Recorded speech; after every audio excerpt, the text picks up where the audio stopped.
ইতিহাসের পাতা ঘাটতে গিয়ে নেইমারের ইতিহাস দেখলে আপনি আটকে উঠবেন। ফুটবল ইতিহাসে সেরা কামব্যাকের গল্পটি এই মহানায়কের নামেই লেখা আছে। শেষ 5 মিনিটে দুর্ধর্ষ 3 গোলে অবদান রেখে সে বুঝিয়ে দিয়েছিল ফুটবল তার পায়ের জাদু। সেদিন অবাক হয়েছিল মাঠে থাকা হাজার হাজার দর্শক, কোচ, এমনকি সতীর্থ লিওনেল মেসিও। সবাই অবাক হয়ে তাকিয়েছিলেন ব্রাজিলিয়ান এই সুপারস্টারের দিকে। কি হয়েছিল সেদিন? 5 মিনিটে নেইমার কি করেছিল? কেনই বা এই সময়টাকে বলা হয়ে থাকে ইতিহাসের সেরা কামব্যাক? চলুন বিস্তারিত দেখি। উয়েফা চ্যাম্পিয়ন্স লিগের রাউন্ড 16 কোয়ার্টার ফাইনালের লক্ষ্যে মাঠে নেমেছিল পিএসজি বনাম বার্সেলোনা। নেইমার, মেসি, সুয়ারেজের মতো বাঘা বাঘা তারকা থাকতেও প্রথম লেগে পিএসজি 4-0 ব্যবধানে হারিয়েছিল বার্সাকে। অর্থাৎ দ্বিতীয় লেগে বার্সাকে ম্যাচ জিতে করতে হবে 5টি গোল। সবাই হাল ছেড়ে দিয়েছিল। স্বাভাবিকভাবে এমন ব্যবধানে ম্যাচ জিতা সত্যি অসম্ভব, কিন্তু সেদিন ব্রাজিলের এক নায়ক বলেছিল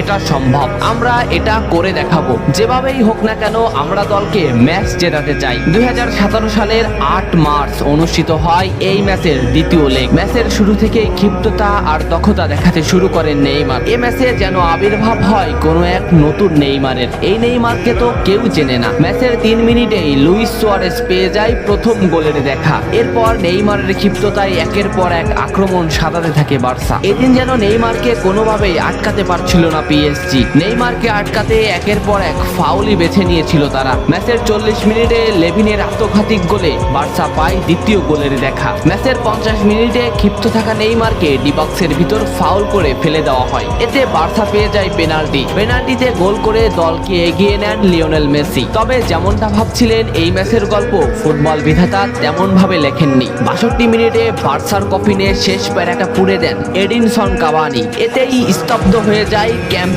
নু। আশা ছেড়ে দেন বার্সা কোচ লুইস এনরিক। শুধু কি তাই, স্তব্ধ হয়ে যান লিওনেল মেসিও। তবে সেদিন একজন দমে যায়নি। নামটা কি কমেন্ট করে জানান। বার্সা গোল হজমের পর লিওনেল মেসি ম্যাচের সম্পূর্ণ দায়িত্ব দেন নেইমারের উপর। আবারও শুরু হলো খেলা। ডি বক্সের বাইরে নেইমারকে ফাউল করে ডি মারিয়া। এই পজিশনে 88 মিনিটে বার্সা একটা ফ্রি কিক পায়। তবে এই ফ্রি কিকের দায়িত্ব নেইমারের কাছে বুঝিয়ে দেন মেসি। শট করেন নেইমার এবং করেন অসাধারণ গোল। এই ফ্রি কিকটা বার্সার ইতিহাসের সেরা ফ্রি কিকের একটি হয়ে রয়েছে। এর 2 মিনিট পর সুয়ারেজকে আঘাত করে পেনাল্টি পায় বার্সা। পেনাল্টি নিতে আসেন নেইমার জুনিয়র। সেদিন বার্সা নেইমারের উপরই আস্থা খুঁজে পেয়েছিল। পেনাল্টিতে অসাধারণ গোল করেন নেইমার। এমন পরিস্থিতিতেও 5 গোল করে ম্যাচ সমতা এনেছে বার্সা। এর কিছু সময়ের পরে চলে আসে সেই মাহিন রক্ষণ। ম্যাচের এই মোমেন্টটা লক্ষ্য করুন। ডি বক্সের কিছুটা সামনে নেইমারের পায়ে বল। নেইমারকে আটকাতে গেল প্রতিপক্ষের একটি খেলোয়াড়, কিন্তু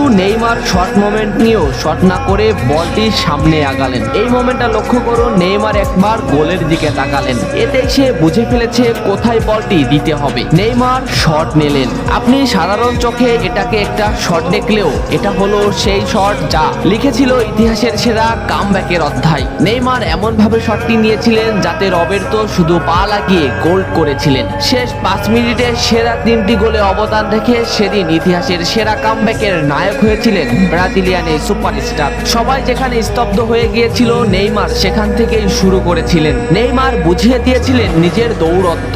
ইতিহাসের সেরা কামব্যাকটা বার্সা নেইমারকেই উৎসর্গ করেছিল। এ ম্যাচে নেইমারের পারফরমেন্স ছিল আকাশচুম্বী। মাঠে থাকা দর্শকরা শুধু নেইমারের দিকেই তাকিয়েছিলেন। নেইমার এমনই, যখন জ্বলে ওঠে তখন সব পুড়িয়ে দেয়, সব তছনছ করে ফেলে। ইতিহাসের সেরা কামব্যাকের নায়ক সেদিন পিএসজি কে হারিয়ে বার্সার সমর্থকদের মুখে হাসি ফুটিয়েছিলেন। বার্সা ফ্যানরা কি এদিনের কথা ভুলে গেছে? নেইমারকে ভোলা যায় না। নেইমারের এই অবদানের কথা ভুলতে হলে ফুটবলকেই ভুলতে হবে। ফুটবল আর নেইমার এমনই, এরা আপনাকে কাঁদাবে, হাসাবে, আবার কখনো কখনো অসম্ভবকেই সম্ভব করে দিবে। নেইমার সেদিন অসম্ভবকেই সম্ভব করেছিলেন। ভিডিওটা কেমন লেগেছে অবশ্যই জানাবেন। এত সময় সাথে থাকার জন্য ধন্যবাদ। নেক্সট ভিডিও আসছে খুব তাড়াতাড়ি।